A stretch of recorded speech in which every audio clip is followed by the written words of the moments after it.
están? Muy buenas tardes.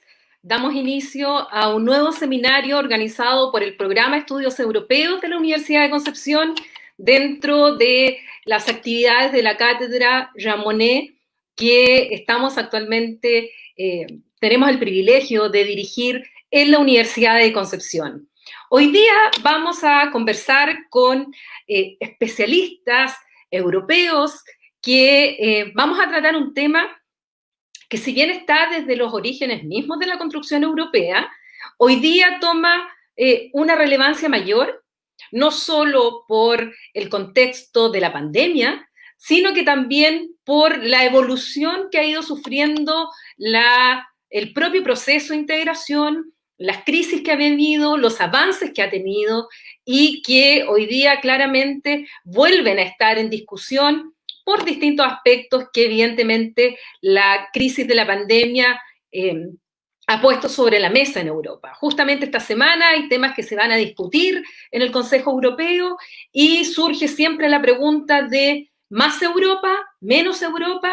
¿Qué tipo de Europa es la que se necesita sobre todo para estos momentos tan cruciales como los que estamos viviendo, no solo la Unión Europea, no solo Europa, sino que también el mundo entero? El día de hoy vamos a contar con la participación de, yo ya les contaba, colegas desde Alemania, desde España. Contaremos con la presencia de la doctora Susanne Gracius, profesora del Departamento de Ciencia Política y Relaciones Internacionales de la Facultad de Derecho de la Universidad Autónoma de Madrid, investigadora senior y asociada del CIDOB en Barcelona. Ha trabajado como investigadora en diversos centros de estudios en España y Alemania, y también fue profesora asociada en el Departamento de Relaciones Internacionales de la Universidad Complutense de Madrid. Es experta en América Latina y en la Unión Europea. Bienvenida hoy día, Susanne.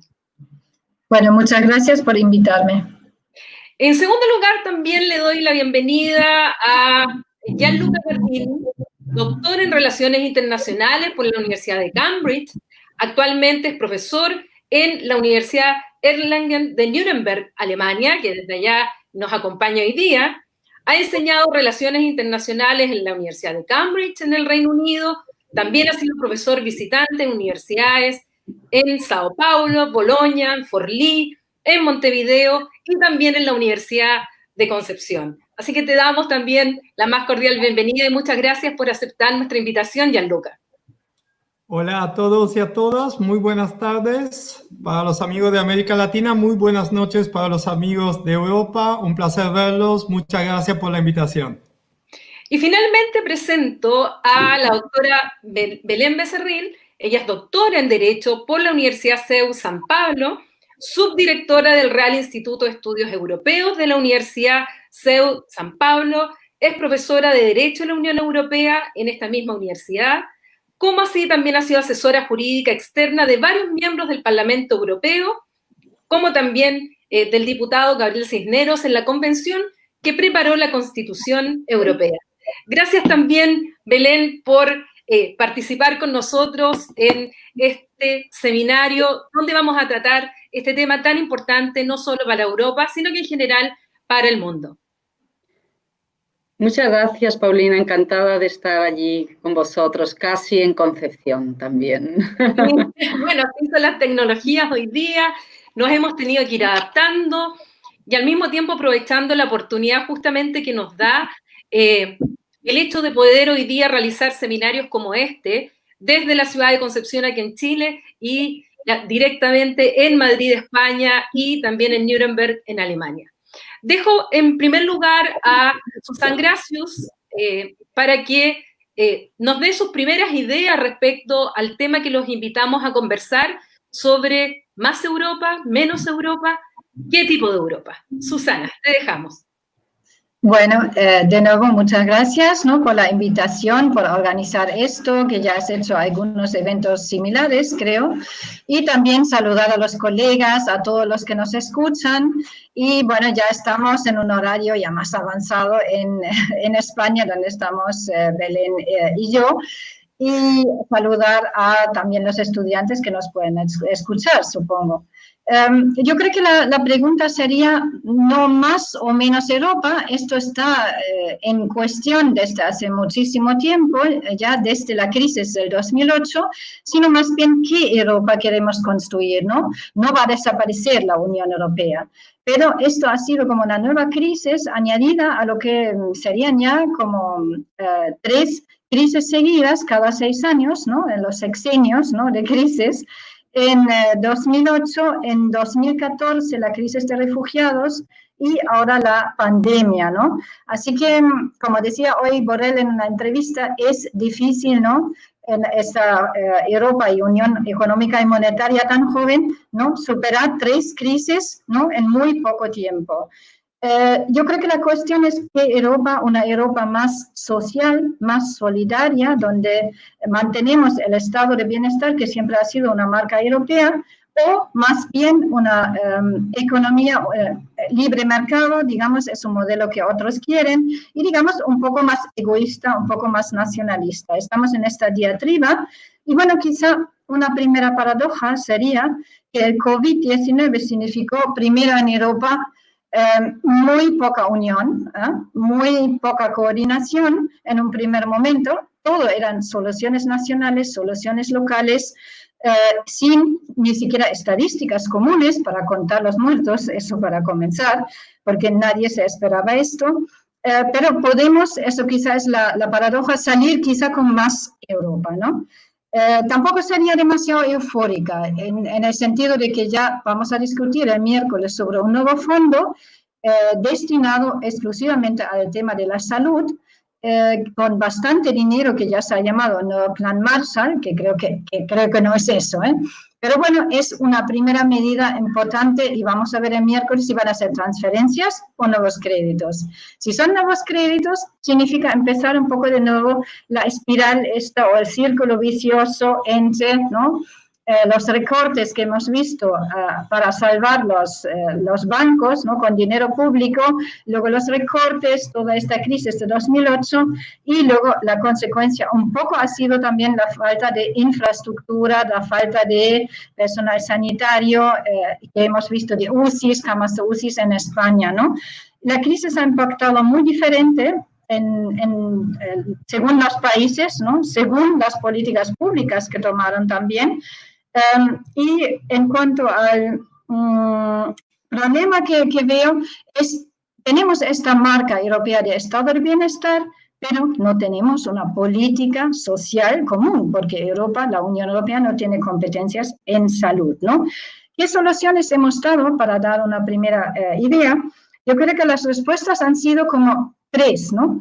Un grupo de países que les llamaría los cautelosos, por decir algo, han sido como países como Portugal, como quizá también Polonia, que han optado por un consenso político, que han optado por una política cautelosa de prevención y han tenido pocos muertos, y los un poco menos prudentes o los imprudentes, Italia y España, aunque hay diferencias entre ellos, donde hemos visto también en Reino Unido una gran subida, ¿no?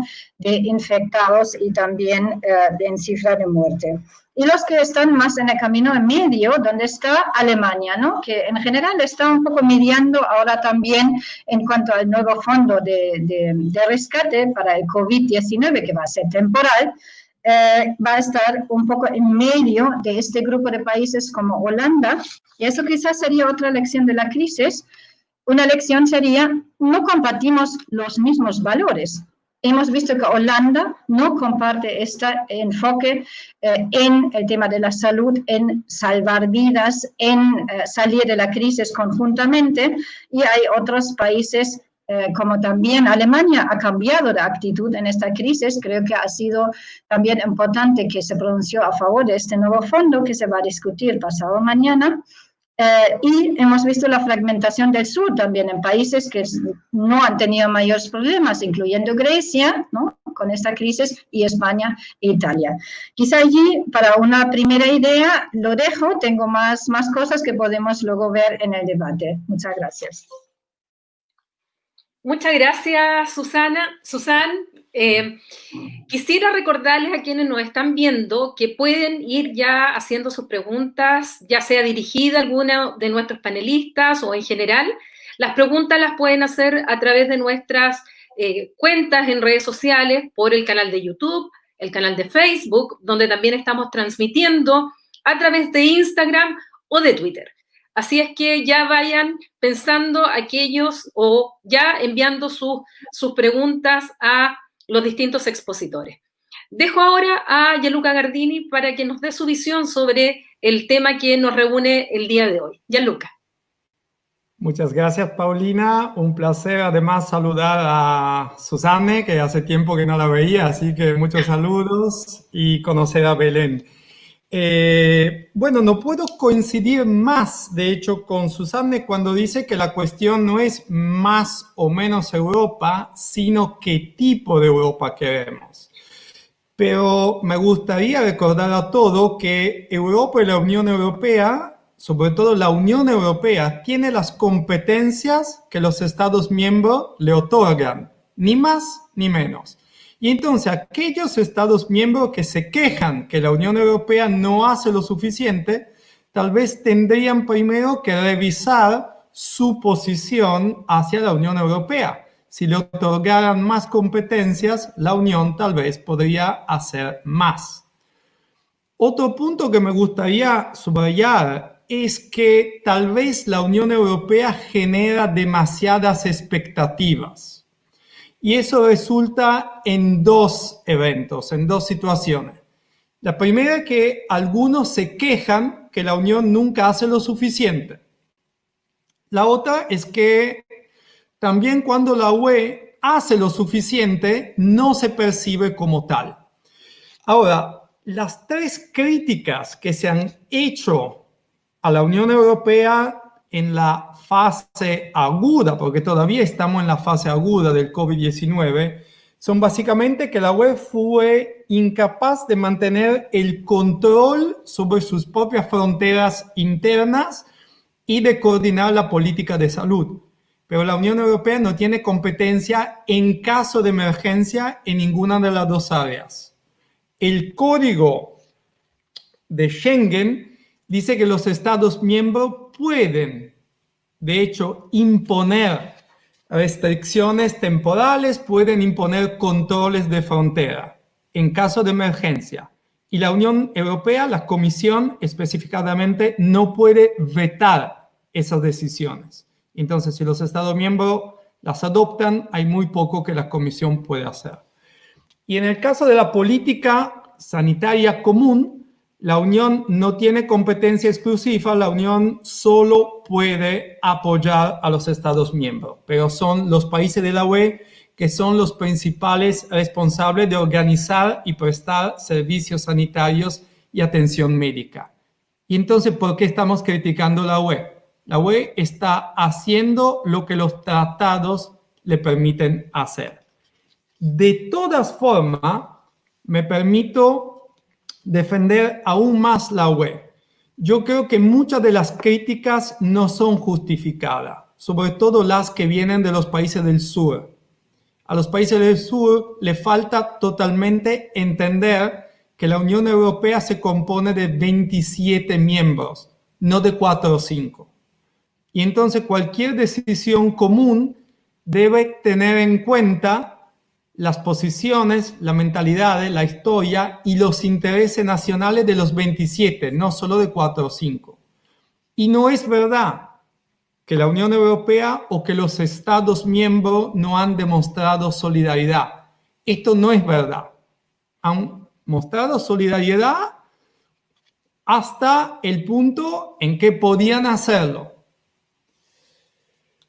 Primero, muchas veces se acusa la UE de ser muy rígida, de imponer reglas, sobre todo fiscales, muy rígidas. Pero mucha de la plata, muchos de los recursos que se movilizaron son el resultado de la flexibilización de las reglas comunitarias en tema de ayuda de Estado, por ejemplo, en tema de limitaciones al gastos. Todo esto se relajó mucho. Y entonces muchos de los recursos que están ahora disponibles son el resultado de la flexibilización de las reglas comunitarias. También en la fase aguda, me permito recordar que no hubo falta de solidaridad, sino lo contrario. La Unión Europea, de hecho, organizó 4 convocatorias conjuntas para contrataciones públicas y compra de material sanitario, como mascarillas, como equipo de protección, tales como guantes, gafas, ventiladores y equipos de pruebas. Además, la Comisión aprobó una exención temporal del pago de la IVA y del pago de los impuestos de los derechos aduaneros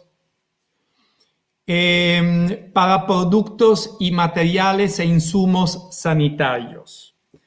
Además, varios Estados miembros han ayudado a otros estados. Cuando se dice que Alemania no hizo mucho, me permito no coincidir con eso, porque Alemania puso a disposición, pagando de su propio bolsillo, aviones para recoger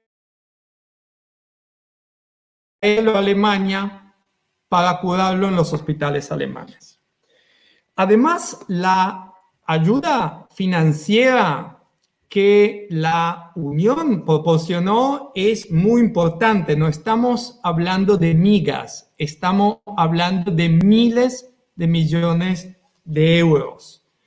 El fondo SURE, es decir, la ayuda para mitigar los riesgos de desempleo en la situación de emergencia, cuenta con más de 100.000 millones de euros. El Banco Europeo de Inversiones ya puso en la mesa 40.000 millones de euros y el Banco Central Europeo 750.000 millones de euros para comprar valores públicos y privados en el territorio de la UE. Así que me parece importante. Y a propósito del debate, si estamos hablando de transferencias o de préstamos, bueno, yo no estoy convencido desde el punto de vista macroeconómico que las transferencias sean una buena idea. Esto no tiene nada que ver con la solidaridad. Esto tiene que ver con el hecho de que quién paga las transferencias a quién. Y no se ve por qué los países virtuosos siempre tienen que pagar y los países no virtuosos siempre se quejan, pero muy poco se hacen cargo de sus propias decisiones equivocadas. Y cuando hablemos de solidaridad, no nos olvidemos de que la UE ha puesto a disposición también de sus socios internacionales más de 15.000 millones de euros para África, para América Latina, para los vecinos y para los Balcanes occidentales. Y además, si miramos al resto del mundo de forma comparada, la UE es la organización regional que más ha hecho.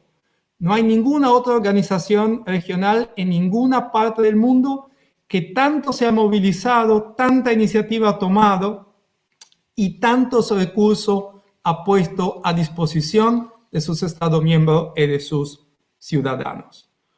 Esquemas, por ejemplo, muchos de nuestros estudiantes, de nuestro público vienen de América Latina.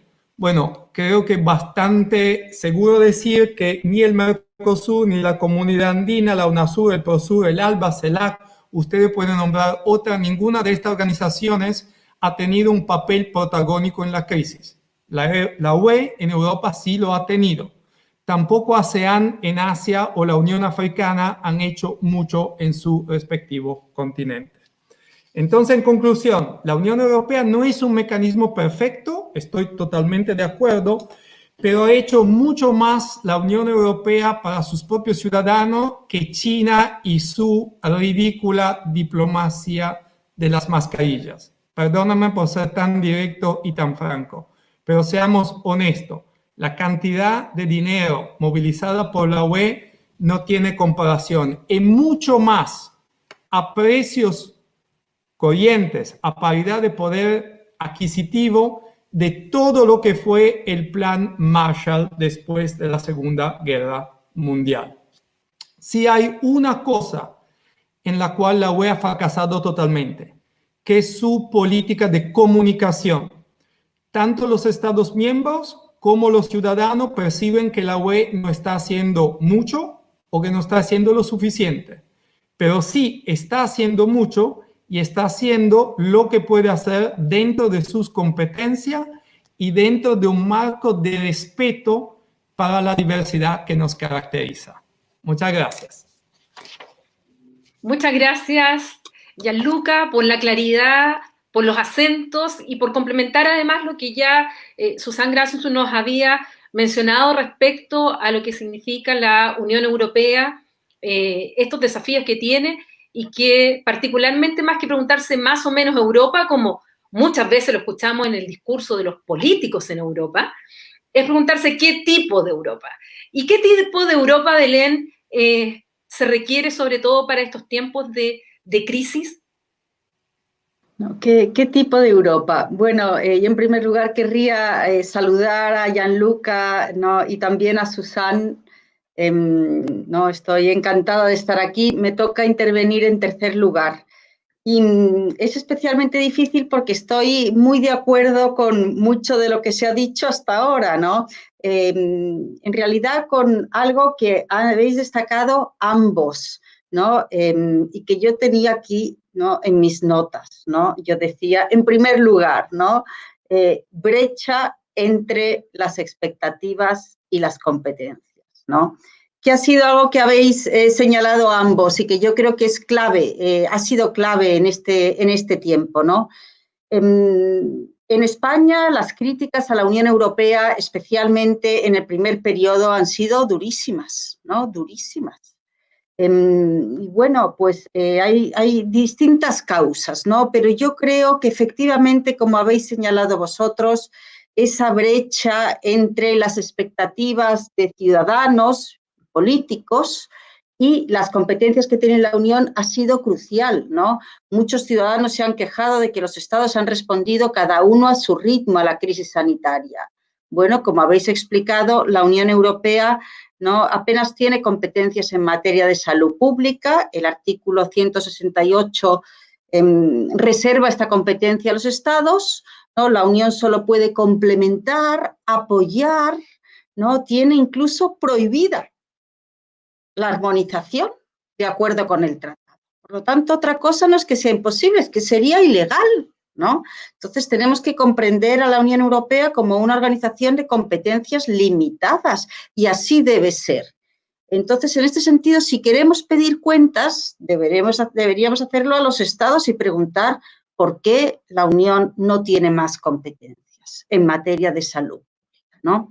Aunque no es una cuestión fácil, ¿no? Porque la Unión no debe hacerlo todo. Creo que la Unión tiene que actuar, ¿no? Cuando los estados no pueden por sí solos resolver los problemas. Entonces, ¿no? A toro pasado, cuando termine y superemos esta crisis, tendremos que plantearnos si la Unión no debería tener competencias más intensas. Lo que pasa es que los ciudadanos no entienden de tecnicismos y es razonable que así sea, ¿no? No podemos esperar que sean todos expertos en las competencias de la Unión.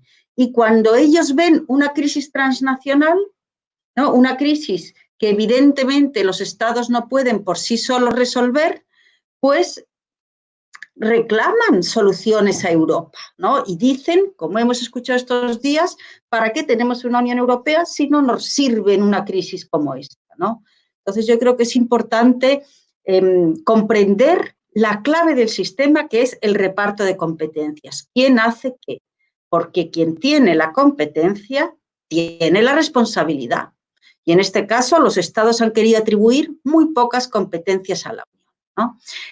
Hablaba Susan inicialmente de otras crisis y yo quisiera señalar que en realidad esto tiene mucho en común con la crisis económica y financiera y con la crisis de refugiados, porque en ambos casos también las competencias de la Unión eran muy limitadas.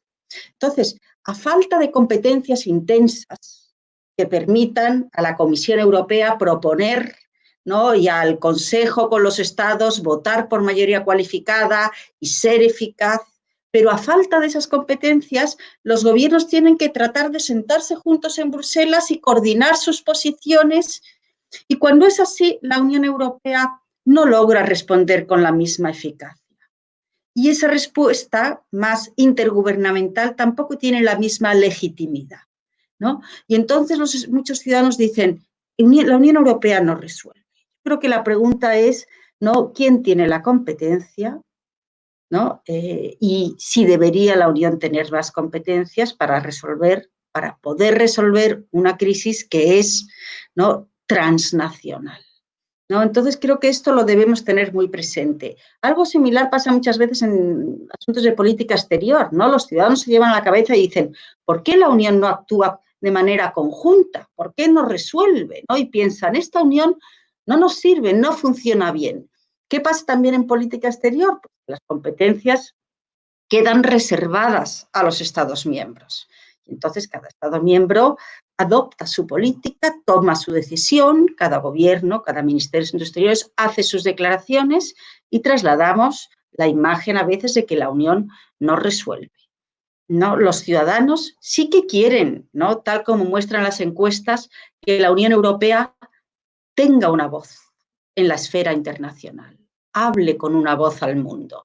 Sin embargo, los gobiernos, ¿no?, se resisten a transferir competencias a la Unión en materia de política exterior, ¿no? Con lo cual vemos este debate muchas veces, muchas veces. Yo creo que la pregunta que nos tenemos que hacer siempre es, ¿no?, ¿tiene la Unión competencia en esta materia? Y si no la tiene, plantearnos por qué y plantearnos si debería tenerla, que no es evidente, porque como decía Gianluca también, no queremos una Unión, ¿no?, que lo haga todo, queremos también una Europa diversa, ¿no?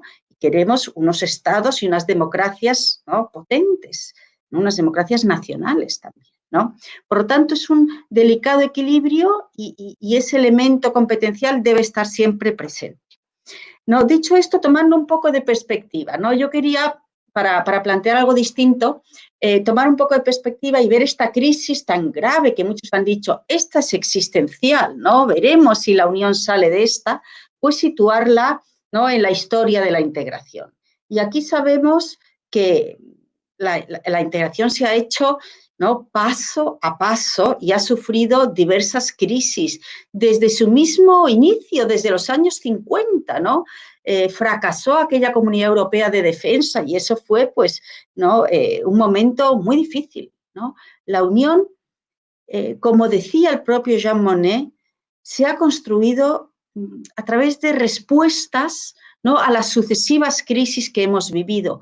Y en realidad es razonable que así sea, ¿no? Porque solo cuando los estados se encuentran con la incapacidad de resolver los problemas por sí solos, están dispuestos a dar un paso más, ¿no? Ningún gobierno va a ceder competencias, ¿no?, por afición, ¿no?, sino solo bajo la presión de una crisis, solo cuando es necesario, y es razonable que así sea, ¿no? Yo creo que si tomamos perspectivas, ¿no?, de la Unión Económica y Financiera, pues salió un paso importante, ¿no?, hacia mayor unión económica, hacia la unión bancaria. Bueno, yo creo que de aquí puede salir, ¿no?, como estamos viendo estos días también, un paso, ¿no?, relevante en la integración. Estamos hablando de un posible incremento del presupuesto de la Unión importantísimo. Llevamos años rondando el 1% del PIB. Estamos hablando de un aumento hasta el 2% del PIB en el presupuesto de la Unión Europea. Estamos hablando de la emisión de deuda pública, ¿no? Estamos hablando de que la Comisión, ¿no?, y no el Consejo, como siempre, sino también la Comisión tenga un papel muy importante en la gestión. Todo esto sería, como aquí se ha dicho, un paso muy importante para una política de solidaridad, ¿no? Por lo tanto, es posible que salgamos, ¿no?, con una Unión Europea con más competencias en salud pública, ¿no?, y con un presupuesto más importante y unas políticas de solidaridad más importantes.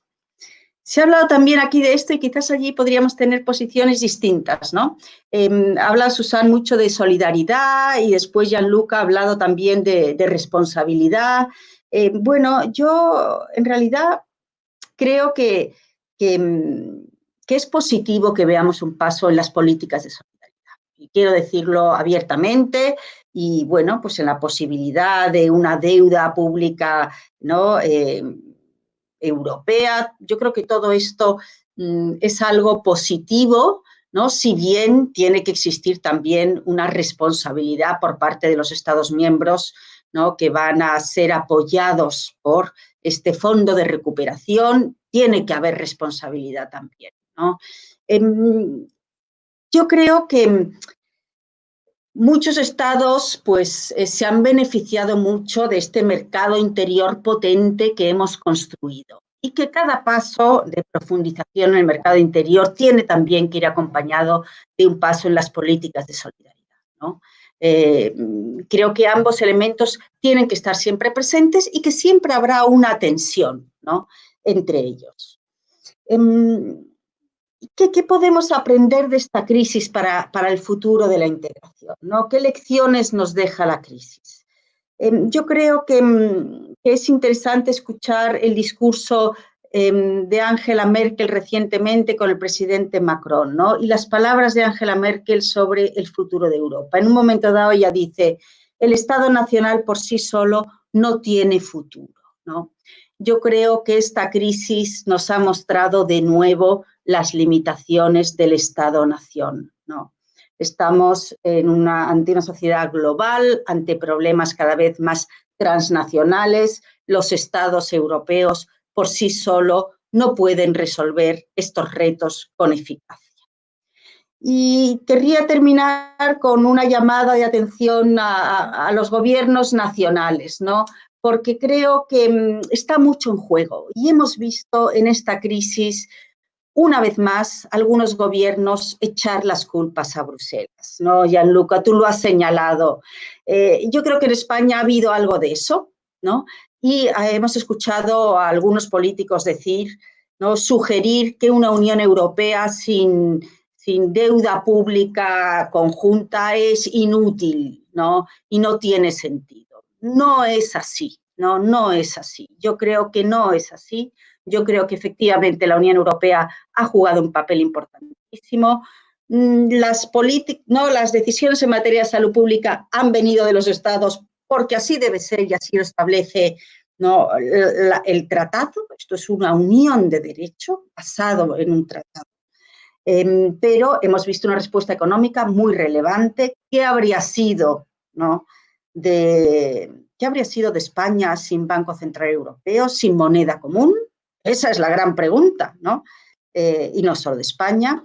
Yo creo que la Unión Europea ha respondido a la crisis y que los gobiernos tienen que ser muy cuidadosos a la hora de cargar responsabilidades en Bruselas, porque Brexit está ahí, ¿no? Y tenemos que cuidar la Unión, atenernos a la realidad, ¿no? y compartirla con los ciudadanos. Gracias, Belén. La verdad es que te adelantaste un poco con tu última intervención a una pregunta que yo les quería hacer a los cuatro, antes de entrar a las preguntas, a los tres, antes de entrar a las preguntas de quienes nos están oyendo. Porque mirados desde lejos, hay algunos temas que yo personalmente se los quiero plantear y que ustedes los han abordado y creo que son fundamentales también en esta crisis. Por un lado, Gianluca hablaba del problema de comunicación de lo que es y lo que no es la Unión Europea a los ciudadanos europeos, justamente para que no se le atribuyan responsabilidades que no les corresponden, por un lado. Entonces, mi primera pregunta para ustedes en el sentido de, como académicos, como académicas, ¿qué hacer para hacer llegar ese conocimiento a la ciudadanía europea?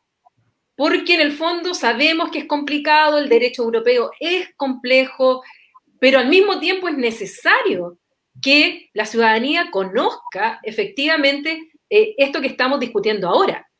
Y es unido a otra pregunta, que era lo que Belén toca al final. Uno también a veces escucha a políticos nacionales que cuando las cosas salen bien, son nacionales, son producto de ellos, son productos del Estado-Nación o del gobierno o del ente local o de quien sea. Y cuando las cosas están mal, la culpa es de Bruselas.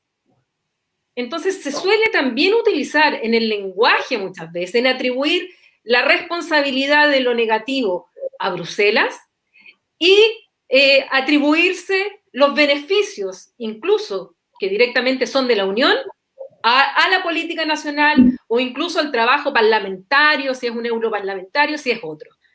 Y eso también juega un poco en contra de esta percepción. ¿Y hacia dónde apunto? Apunto justamente a que producto de esto puede surgir efectivamente este sentimiento anti-Unión Europea, reforzarse este euroescepticismo, reforzarse los populismos que ven en la integración un enemigo. Bueno, y cómo luchar también con eso que también es mucho de comunicación. Eso se los planteo como una primera reflexión a los tres, para luego ya empezar a hacerle las preguntas que nos han hecho llegar por las redes sociales quienes nos están viendo. Y contestámoslo con el mismo orden, Susan, Gianluca y Belén. Bueno, muy bien. Yo creo que dejo la cuestión más de pedagogía, visibilidad de la Unión Europea a Gianluca, que lo ha planteado, porque yo no tengo la respuesta a esto, la verdad. Yo creo que hace bastante la Unión Europea para comunicarlo, pero llega a sus límites, como Belén bien ha dicho, del Estado-Nación, ¿no?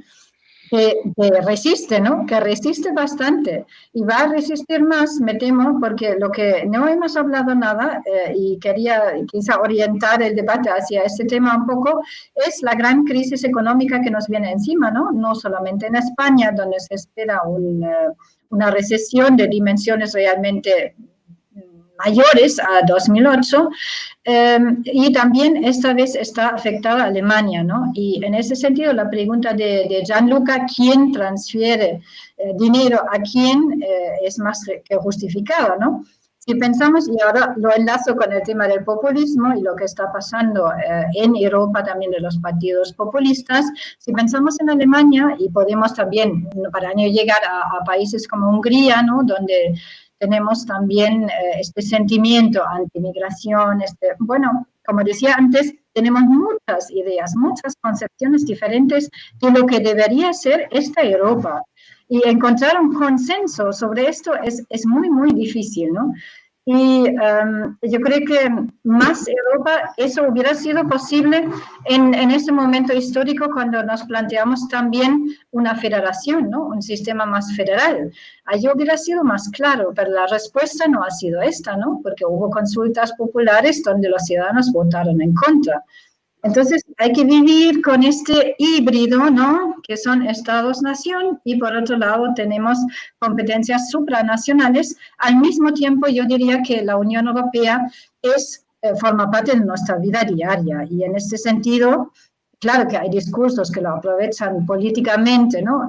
En contra de la Unión Europea, si pensamos en los populistas a la Viktor Orbán o en Polonia en su momento o en Alemania, ¿no? La AfD, ¿no? Hay muchos partidos que aprovechan ese capital y que lo van a hacer más con la crisis económica. Allí necesitamos urgentemente una respuesta común y creo que también desde esa perspectiva se está poniendo en marcha que Gianluca y en la prensa ha sido llamado el Plan Marshall, ¿no? Europeo.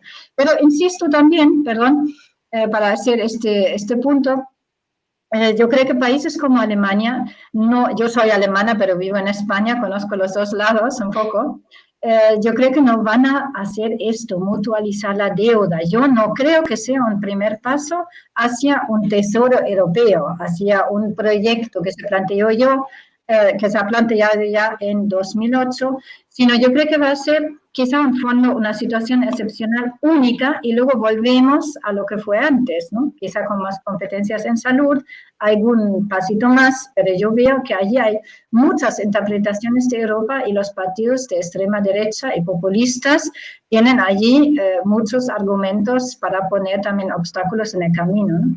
Perdón, creo que no he contestado tu pregunta, pero ha sido lo que han dicho mis dos colegas, ¿no? Gracias, Susan. ¿Gianluca?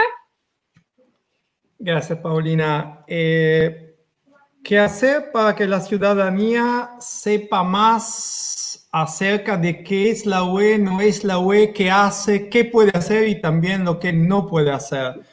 Creo que se tendría que hacer una acción en 3 niveles. El primer nivel es nacional. Se tendría que encontrar un consenso nacional en todos los Estados miembros. Entonces, no es solo que algunos gobiernos, para defender sus acciones o su falta de acción, de verdad, le echan la culpa a Bruselas.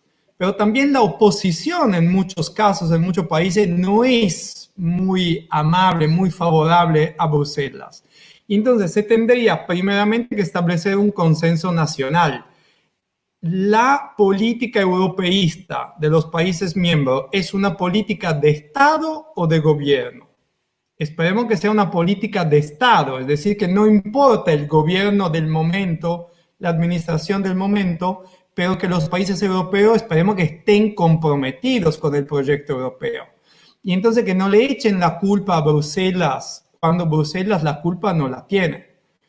Ojo, yo no creo que la UE es algo perfecto. Creo que se puede mejorar y se puede mejorar mucho.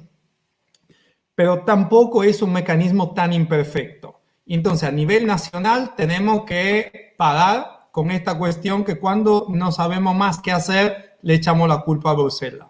Porque sobre todo yo lo he visto mucho en Italia, hasta cierta medida en España también, pero en todos los países que se encuentran en dificultad. Esto tiene que terminar. ¿Y cómo se termina? Haciéndose cargo. Esto no es solo de los gobiernos, de los partidos políticos, es de cada uno de nosotros. Tenemos que hacernos cargo, tenemos que trabajar bien en nuestras pequeñas o grandes tareas. Si cada uno se hace cargo y se toma el mérito, pero también acepta la culpa cuando no actúa bien, ya sería una buena mejora. Segundo nivel es el nivel comunitario. Entonces, el primero es el nivel nacional. El segundo es el nivel comunitario. Lo siento por ser tan brutal, pero tenemos que cortar algunas cabezas en Bruselas. La gente que se ocupa de comunicación no lo hace bien. Y no solo en esta crisis. El caso de Brexit es igual. Cuando Bruselas dijo que Brexit era un asunto interno británico, no, queridos señores. Brexit era un asunto comunitario, que más comunitario que eso no se podía. Y la Unión se cayó. La estrategia de comunicación es muy débil, no llega a los ciudadanos, no consigue hacer pasar el mensaje. Entonces se necesitaría, en mi opinión, reestructurar todo el sistema de comunicación de la UE. Realmente un cambio radical.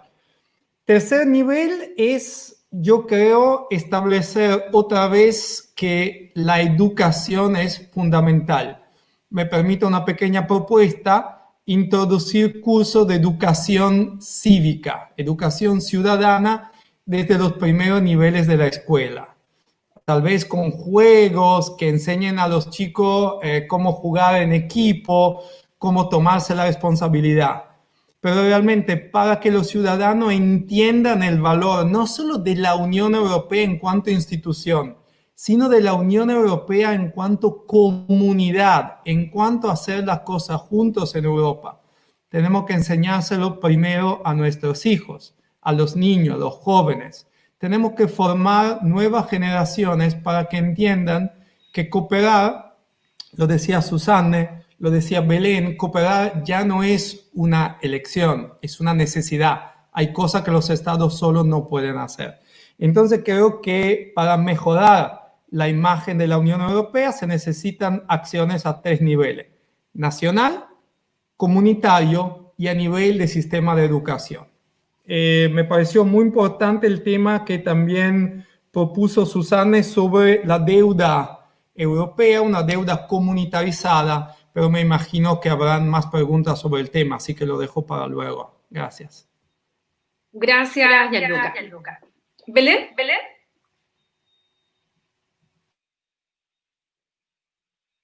Yo quisiera citar un trabajo de una profesora española llamada Marta Hernández sobre el seguimiento de los medios de comunicación españoles durante durante casi 2 años en relación con Europa. ¿Cómo hablan los medios españoles sobre Europa? Y lo que puso de manifiesto ese estudio, que fue una tesis de doctoral, es que no hay una correspondencia, es decir, los medios no hablan más de aquellas materias en las que la Unión tiene competencia, sino que hablan de la Unión Europea, por ejemplo, en política exterior o en política de defensa, ¿no? Por lo tanto, es realmente difícil lo que estamos planteando, ¿no? Porque no conseguimos trasladar la cuestión competencial y sin eso es muy difícil que los ciudadanos comprendan. Entonces, yo incidiría de nuevo aquí, ¿no? Porque no hay atajos, ¿no? ¿Cómo resolvemos esto? La única respuesta es información, conocimiento, ¿no? Entonces, pues todas las propuestas, por ejemplo, Gianluca hablaba de la educación, ¿no? Desde la escuela, ¿no? Pues es importantísimo, ¿no? Y después, pues tener unos buenos medios de comunicación, unos buenos periodistas que hablen con rigor de la Unión Europea, ¿no? Unos gobiernos que no echen la culpa a Bruselas, en fin, las cuestiones que habéis planteado, ¿no?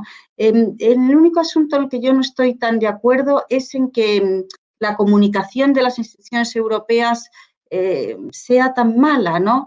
Yo la verdad es que no lo veo así, yo veo a grandes profesionales allí, lo que pasa es que las fuerzas que tienen que contrarrestar son tan potentes, ¿no? O sea, esa tendencia de los gobiernos a echar la culpa a Bruselas y, por supuesto, ¿no? En los últimos años en Europa el auge de los populismos y ese discurso antielitista tan potente, ¿no? Que encuentra en la Unión Europea, ¿no? Un blanco perfecto.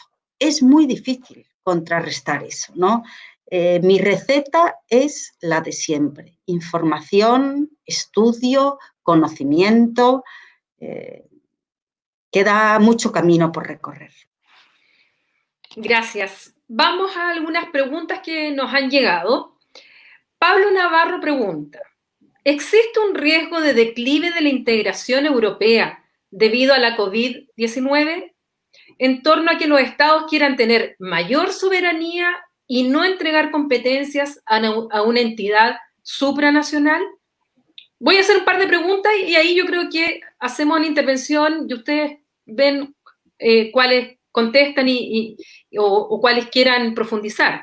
Ricardo Naredo pregunta, ¿cuál es la posición de la Unión Europea respecto a algunos países miembros que piensan estatizar en cierto porcentaje empresas privadas para poder salvarlas en esta crisis económica de la COVID-19? Pablo Castro pregunta, ¿cuál es la posición de la Unión Europea en cuanto a la situación entre China y Estados Unidos en la Organización Mundial de la Salud? Ahí tenemos ya 3 preguntas que hacen algunos de nuestros asistentes virtuales, quienes nos están escuchando, y que son tremendas preguntas, así que da para largo. Susan, partimos contigo respecto a algunas de respuestas que quieras dar a estas consultas. Sí, bueno, lo bueno que tengo yo es que puedo elegir, ¿eh? La próxima no comenzamos conmigo. Bueno, yo como puedo elegir entre 3, elijo la primera para respetar el orden, que sería que algunos estados no quieren entregar soberanía.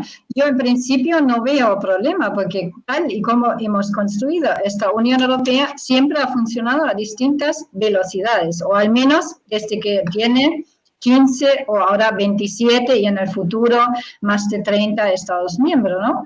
Porque estamos hablando, eso también no siempre queda claro, quizá, ¿no? Porque yo creo que los que vivimos en esta eurozona, ¿no? Que formamos parte de la Unión Económica y Monetaria, vemos cada día, ¿no? Que existe la Unión Europea, que existe la integración por la moneda en común. Eso es muy importante como símbolo. Lo mismo, ¿no? Quizá el mejor programa para visibilizar la Unión Europea ha sido Erasmus, ¿no? El Erasmus, yo tengo italianos en mis clases, pues por lo menos un 30% este año han sido italianos, ¿no? Para poner un ejemplo, es la internacionalización, un poco la europeización, una identidad común que puede surgir.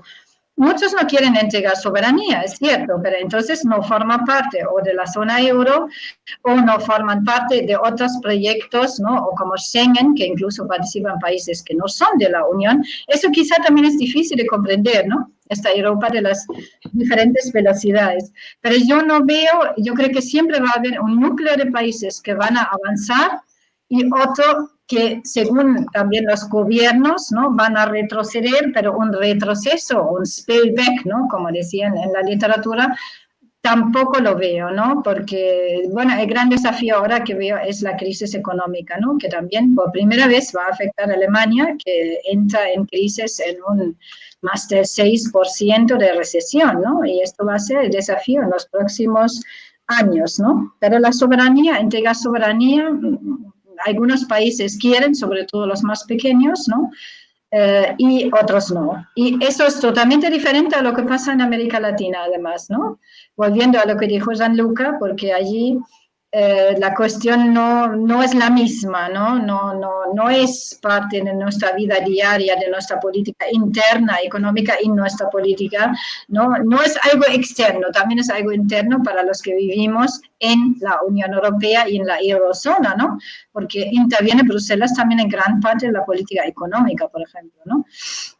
Así que no veo que eso sea un problema, pero sí hay un riesgo, ¿no?, de refugiarse en lo que decía Belén en los estados-nación, si pensamos en un Víctor Orbán o gobernantes más o derechas o de izquierdas, ¿no?, que no quieren entrar a soberanía. Gracias. Gianluca, ¿tus impresiones? Gracias. La pregunta de Pablo, muy interesante. Me gustaría tener una esfera de cristal y sería consultor y ganaría mucha plata si tuviese una respuesta. Pero lo que sí considero es que hay una tensión entre nacionalismo y universalismo, ¿no? Cada comunidad siente un sentimiento, un sentido de lealtad, de fidelidad hacia una comunidad más grande. La unidad mínima a nivel internacional es el Estado. Y entonces está clarísimo que en momentos de crisis, la primera fidelidad es hacia la comunidad nacional. Entonces, es un poco complicado, pero yo no veo una contradicción entre, digamos, el nacionalismo y el multilateralismo, porque si yo soy nacionalista en el sentido positivo, no en el sentido negativo, entonces quiero a mi país y me doy cuenta que para hacer algo bueno para mi país necesito cooperar con los demás, entonces necesito más multilateralismo, más universalismo, las dos cosas se pueden combinar. La pregunta de Ricardo Navarro sobre nacionalización de empresas, bueno, algunos estados ya las han anunciado. Hasta ahora la UE no ha, si entiendo bien, no ha tenido una posición oficial, pero sí que se han flexibilizado mucho las reglas sobre ayuda de Estado y entonces esto ya es una primera señal. La posición de la UE hacia la Organización Mundial de la Salud me permite una vez más ser muy crítico. En situaciones de crisis, sobre todo, tenemos que ser honestos y decir la verdad. La Organización Mundial de la Salud es una organización podrida que no funciona. Yo pocas veces coincido con las opiniones del presidente Trump, pero en este caso ha razón. Tiene toda la razón Trump. El director general de la organización fue elegido con procesos menos que transparentes. Es un personaje que, entre otras cosas, apoyó que se le diera a Robert Mugabe, dictador de Zimbabue, una posición de embajador de la OMS para toda África. Esta es la OMS. Entonces, yo estoy en favor de la OMS, pero de una OMS diferente, basada en criterios de calidad y de transparencia. Eso dicho, la UE está tan en favor del multilateralismo que no hace diferencia. Y entonces cuando Estados Unidos anunció, de hecho en un momento muy inoportuno, muy desafortunado, que iba a cortar su aporte, a recortar su aporte a la OMS, la UE compensó con 20 millones de euros.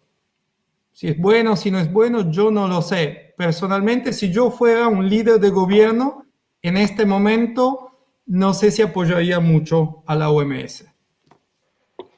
Gracias. Belén. Bien.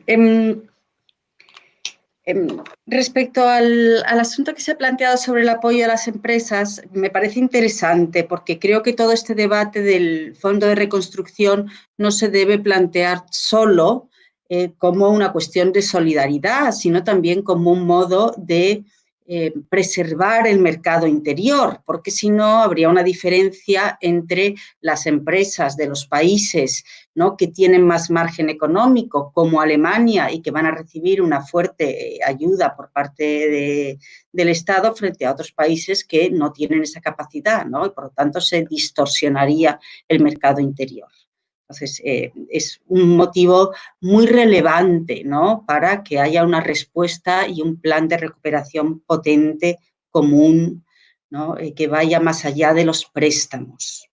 En relación con el debate de China y Estados Unidos, yo creo que a la Unión Europea le toca, ¿no?, en estos tiempos en el que los Estados Unidos han dado ese paso, ¿no?, de introversión, pues tratar de defender el multilateralismo ante esa retirada de los Estados Unidos en la escena global, ¿no? Y respecto al futuro de la Unión Europea, yo creo que después de 70 años haríamos bien en no plantear cada crisis en términos existenciales y adoptar una postura menos ingenua sobre la Unión Europea, sabiendo que no resolverá los problemas allí donde no tiene competencia, que la Unión Europea no va, ¿no?, a desarrollar nuestro ideal político de derechas o de izquierdas a la perfección, sino que afortunadamente siempre habrá espacio, ¿no?, para políticas, ¿no?, de diverso acento político, ¿no?, y que tampoco va a eliminar nunca tensiones entre los Estados miembros, entre Holanda y Alemania y España e Italia, ¿no? Siempre habrá tensiones, al igual que siempre existen y se han puesto de manifiesto en los Estados Unidos, por ejemplo, entre los distintos estados, o en España, qué decir de las tensiones, ¿no?, territoriales dentro de España. Sin ingenuidad, siempre va a haber tensiones, ¿no?, y es razonable que así sea, pero la Unión sigue siendo, ¿no?, el mejor instrumento para afrontar el futuro de los ciudadanos, ¿no?, que es realmente la responsabilidad, ¿no?, que tienen los gobiernos y que tenemos todos, ¿no? ¿No? Y recordar que la Unión Europea era, como decía Tony Judt, ¿no?, un éxito inverosímil, ¿no?, un gran éxito colectivo que no va a resolver nunca todos los problemas, ¿no?, que tendremos que afrontar uno a uno, pero sí el mejor instrumento para afrontar con éxito el futuro. Bien, para la última ronda de preguntas, voy a leer también un par de preguntas porque ya estamos casi en la hora y ustedes verán qué quieren contestar o profundizar. Verónica Guzmán pregunta, ¿qué rol juega la Unión Europea ante el peligro de los nacionalismos, populismos y otros gobiernos que van en contra del multilateralismo? Jorge Porter pregunta, dice que el número 5, el documento del 19 de septiembre del 2019 del Parlamento Europeo, pide a los estados de la Unión hacer evaluación basada en principios de crímenes y actos de agresión perpetrados por los regímenes comunistas totalitarios. ¿Qué opinión tienen respecto a esa comunicación? Y finalmente, una observación que también la pueden comentar de Cristina Silva. Cristina plantea que la CELAC y PROSUR han sido activos en la coordinación regional para la pandemia, pero no son foros, no poseen mecanismos de cooperación. Por tanto, el parámetro de cooperación con la Unión Europea no es correcto. Ahí dejo esas preguntas para nuestra última ronda de intervención de este seminario. Susana. Sí, yo me quedaría más bien con la primera y la tercera pregunta. Empiezo quizá con la tercera de la CELAC y PROSUR. Bueno, quizá Gianluca ha escrito bastantes cosas sobre esto y además un texto que siempre utilizo con mis estudiantes, que es sobre este modelo modular, ¿no? La integración ni siquiera es integración, tiene toda la razón la persona que lo ha preguntado, no me apunté el nombre. Cristina Silva. Cristina Silva, sí, que la CELAC es una comunidad de estados latinoamericanos y del Caribe que es más que nada un sistema de cumbres, ¿no? Ni siquiera tienen una página web. Y en este sentido, claro, no es tampoco una contraparte, eso siempre se plantea en la relación Unión Europea-América Latina, no hay una contraparte latinoamericana que merezca, digamos, realmente ser tratado como similar a la Unión Europea, que es un animal muy especial, ¿no? Y en el proceso de integración o de cooperación intergubernamental latinoamericana no encontramos esto. Lo que más se asemeja quizás sería el Mercosur, ¿no? Que ya ha llegado al menos, o CARICOM, ¿no? A una unión aduanera, ¿no? Es cierto. Pero hemos visto que una tendencia hacia la desintegración, la fragmentación muy fuerte en América Latina, también por la cuestión venezolana, por otras cuestiones que no podemos discutir aquí, y también UNASUR, ¿no? Por estas cuestiones ideológicas que también lo tenemos en la Unión Europea, que nos dividen, como ya hemos debatido un poco, ¿no? Y en ese sentido tienes toda la razón, no se puede comparar, pero también yo creo que es cierto que yo al menos no he visto una reacción regional o quizá no ha tenido visibilidad, ¿no? Les pasa lo mismo que a nosotros en Europa, que fuera, ¿no? No se ha visto, ¿no? Y quizá enlazo con la primera pregunta de Verónica, el rol de la Unión Europea ante los nacionalismos. Bueno, yo creo que la Unión Europea, si pensamos en tiempos anteriores, ha habido siempre populistas, gobiernos populistas. Salvini, antes de Salvini, bueno, de eso uno puede hablar, quizá Gianluca, ¿no? Salvini y antes Berlusconi, ¿no? Y se ha podido como convivir con esto. Y yo creo que gran parte de estos partidos, no sé si esta vez pasará lo mismo, se han incorporado en el sistema.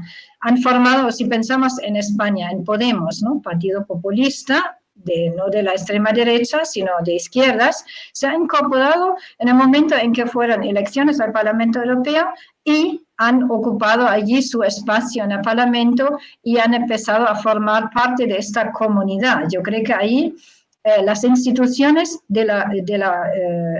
supranacionales son bastante fuertes y allí le doy la razón a Gianluca que la Unión Europea es mucho mejor que en algunos momentos de crisis su fama, ¿no?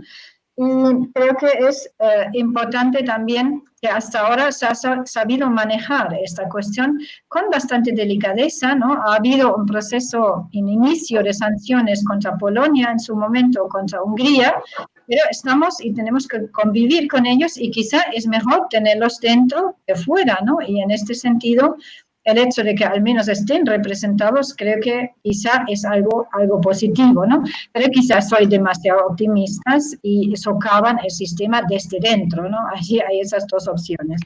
Allí, quizá lo dejo con una última cosa que quería comentar, que también es importante si pensamos en el futuro de la Unión. Va a haber una conferencia sobre el futuro de Europa, donde muchas de estas cuestiones supongo que se van a tratar, ¿no?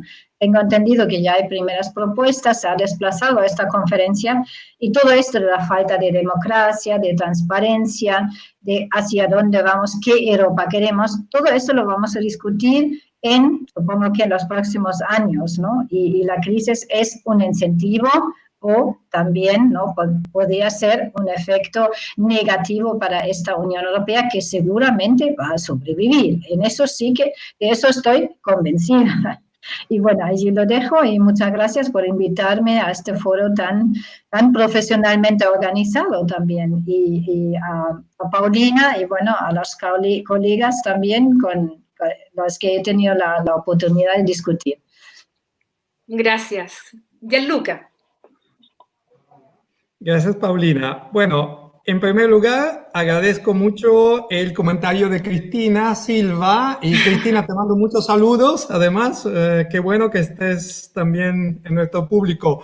El punto que yo quería hacer, vos tenés toda la razón, no se trata de comparar la Unión Europea con las instituciones regionales latinoamericanas desde un punto de vista institucional o de su naturaleza, el punto que yo quise hacer es que cuando se critica la Unión Europea como organismos regionales, es que ningún otro organismo regional en el mundo ha hecho más o igual que la Unión Europea. No importa la naturaleza, no estamos comparando mecanismos institucionales.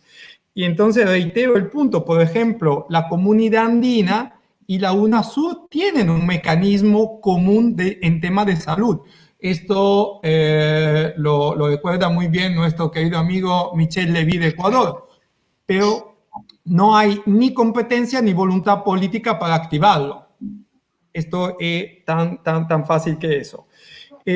Sobre la decisión del Parlamento Europeo, me declaro incompetente porque no la he leído, pero en principio me parece que se tiene que perseguir cualquier tipo de crimen cometido por comunistas, por fascistas, por cualquier tipo de gobierno o de administración. No creo que la orientación política pueda salvar criminales. Y la UE y el nacionalismo, bueno, yo creo que sí, la UE puede ser de alguna forma una ayuda para combatir el nacionalismo, el populismo, pero también lo puede fomentar, porque el nacionalismo y el populismo realmente pueden usar la Unión Europea como chivo expiatorio. Este es el riesgo, y es un riesgo muy grande que ya se ve. Entonces, esto es lo que yo creo, y si quieren saber más, me permito una pequeña publicidad. Va a salir la primera semana de junio mi libro sobre COVID y relaciones internacionales, que se llama El mundo antes y después del COVID-19, reflexiones intelectuales sobre política, diplomacia y relaciones internacionales. Así que ahí vamos a discutir con unos 30 colegas todos los temas sobre COVID-19 y relaciones internacionales. Gracias. Muchas gracias, Gianluca. Belén. Bien, yo querría hacer un breve comentario sobre la última cuestión que se ha planteado, ¿no? Los populismos y los nacionalismos, ¿no? ¿Qué amenaza constituyen para la Unión Europea? ¿Cuál debe ser su respuesta? En particular, algo que se ha mencionado también, la situación en Polonia y en Hungría, ¿no? Yo creo que esto es una amenaza grave a la Unión Europea, ¿no? Una amenaza a sus valores, ¿no? A los valores en los que se fundamenta la Unión, la democracia, los derechos humanos y el Estado de Derecho, ¿no? Estado de Derecho significa respeto a la ley y a la independencia judicial, ¿no? Y yo creo que ha habido un grave desafío por parte de los gobiernos húngaro y polaco, ¿no? Al Estado de Derecho, ¿no? Y esta actitud de poner y quitar jueces, ¿no? A su aire, pues es algo que choca frontalmente con el Estado de Derecho. Ha habido un verdadero pulso a las instituciones europeas, un constante desaire, ¿no? Se han ignorado, ¿no? Las llamadas por parte de las instituciones de la Unión a corregir el rumbo, ¿no? en esta cuestión. Y yo creo que esto es una amenaza muy grave y que las instituciones tienen que responder con contundencia, ¿no? Y dar pasos pues cada vez más contundentes en este camino, ¿no? Porque la Unión Europea es mucho más que un mercado interior, ¿no? La Unión Europea se basa en unos valores compartidos, ¿no? Y eso tiene que ser un límite y una línea roja, ¿no? Y bueno, pues yo quisiera terminar recordando esto y dando las gracias por la invitación, Paulina, y encantada también de compartir conversación con mis colegas y bueno, con todos ustedes. Muchas gracias. Muchas gracias, les agradezco a los tres por esta excelente conversación. Nosotros, a través de las distintas actividades que desarrollamos el programa Estudios Europeos, tratamos siempre de difundir lo más que podemos justamente estos temas en que, si bien se trata de otro continente, no es el nuestro. Evidentemente Europa ha sido referente para América Latina y es por eso también que nos importa ir discutiendo lo que pasa en el continente o en el viejo continente, como le llamamos acá, porque muchos de los fenómenos se repiten acá tarde o temprano de alguna manera. Además, quiero contarles a quienes nos están viendo que este seminario queda en el canal de YouTube del programa Estudios Europeos para que lo puedan volver a ver. Y mañana a las 6 de la tarde el equipo de alumnos ayudantes del programa tiene ya su segunda actividad en el proyecto adjudicado en la Vicerrectoría de Vinculación con el Medio. Por lo tanto, mañana a las 6, también por esta vía, estarán discutiendo temas relacionados con la contingencia. Y el día jueves a las 2 y a las 10 de la noche tenemos nuestro programa de la Región al Mundo por TVU, donde los analistas, los economistas españoles van a analizar justamente estos temas relacionados con el impacto económico que está teniendo, sobre todo para Europa, y va a tener para el mundo, esta pandemia que hoy día estamos viviendo. Así es que los dejamos invitados a estas actividades y agradezco de nuevo a mis colegas, un gusto enorme vernos, aunque sea virtualmente, y bueno, será hasta una próxima oportunidad. Muchas gracias y hasta próximas actividades del programa de estudios europeos. Muchas gracias, Paulina. Gracias a todos. Adiós. Adiós, un placer verlas. Chao.